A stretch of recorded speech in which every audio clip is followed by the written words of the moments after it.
La condamnation pour diffamation de l'opposant indien Rahul Gandhi a été suspendue par la Cour suprême vendredi. L'opposant, âgé de 52 ans, avait été condamné le 23 mars à 2 ans de prison pour avoir déclaré en 2019 que tous les voleurs ont maudit comme nom de famille. Le chef de l'opposition indienne, Rahul Gandhi, s'exprime au National Press Club le 1er juin 2023 à Washington, aux États-Unis.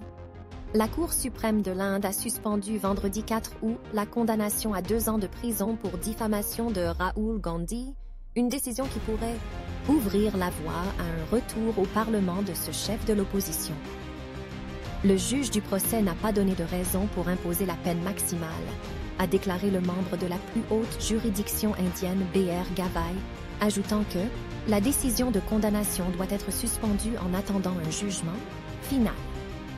Cette condamnation est gravement préjudiciable à la liberté de parole, selon la décision de la Cour transmise à l'AFP.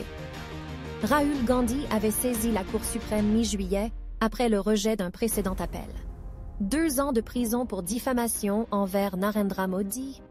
L'opposant, âgé de 52 ans, avait été condamné le 23 mars à 2 ans de prison pour diffamation envers le Premier ministre Narendra Modi pour des propos tenus lors d'une campagne électorale en 2019. Il avait alors déclaré que tous les voleurs ont maudit comme nom de famille.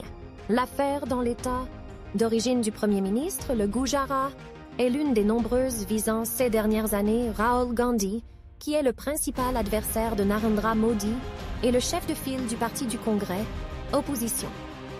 La haute cour de l'État du Gujarat, devant laquelle Rahul Gandhi avait d'abord porté l'affaire, avait statué le 7 juillet que le verdict initial était juste et légal. Un premier appel avait été rejeté par un tribunal du Gujarat d'un niveau inférieur en avril, 1 mois après sa condamnation initiale et son expulsion ultérieure du Parlement.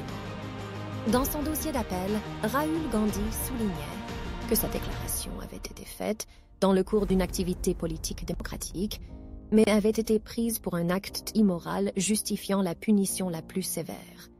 Cela porte gravement atteinte à la liberté de parole démocratique, ajoutait-il. La condamnation le rendait inéligible. Indienne.